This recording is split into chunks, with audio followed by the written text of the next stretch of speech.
Doctor says Donald Trump tests negative for COVID-19. Donald Trump has tested negative for COVID-19 and he's not infectious to others, the White House physician has said. I can share with you that he tested negative on consecutive days using the Abbot BinaxNOW antigen card, Sean Conley said in a White House memo released on Monday. The doctor said the negative determination had taken into account a number of measurements, and not just the rapid test alone. The announcement came as Trump traveled to Sanford, Florida to take part in his first campaign rally since becoming infected with the coronavirus. Conley added that the negative tests and other clinical and laboratory data indicate a lack of detectable viral replication. He did not say when Trump was tested, but the medical team had determined that, based on the data and guidelines from the U.S. Centers for Disease Control and Prevention, the president is not infectious to others, Conley said. Trump announced on October 2 that he had tested positive for the disease caused by the coronavirus. He was admitted to Walter Reed Military Hospital that night and released on October 5. During the weekend, Trump addressed groups of supporters who crowded onto the White House lawn from a balcony.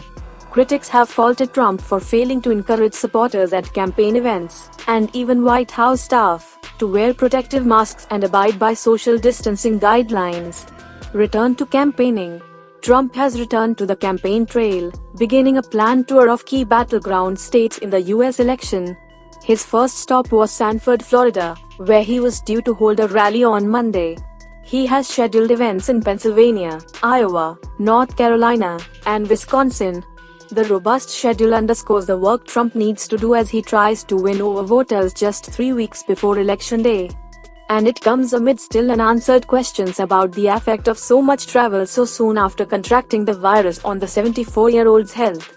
Trump, eager to return to campaigning, says he's now immune to the virus, a claim that is impossible to prove given limitations in what scientists know about the coronavirus.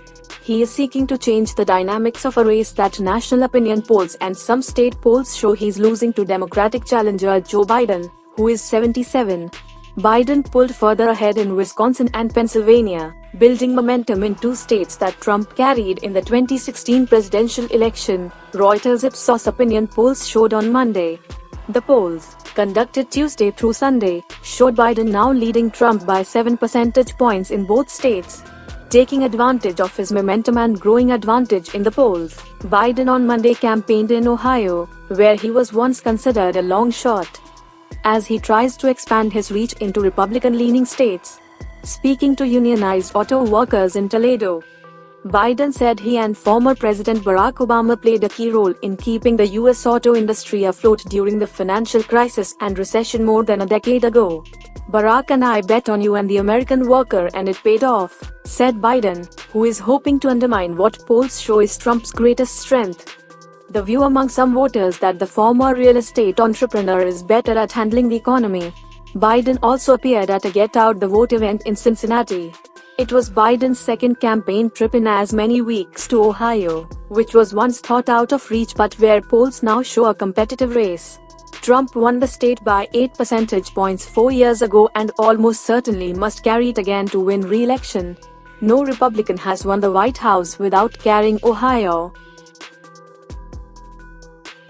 Separately on Monday, Dr. Anthony Fauci, the nation's top infectious disease expert, told CNN that those who recover from COVID-19 are likely to be immune for a limited period of time. But there are cases emerging of people getting reinfected weeks or months later. Fauci, speaking as Trump prepared to depart the White House for Florida, questioned the wisdom of holding such an event. He noted that test positivity rates are climbing in parts of the Sun Belt. We know that is asking for trouble when you do that, Fauci said.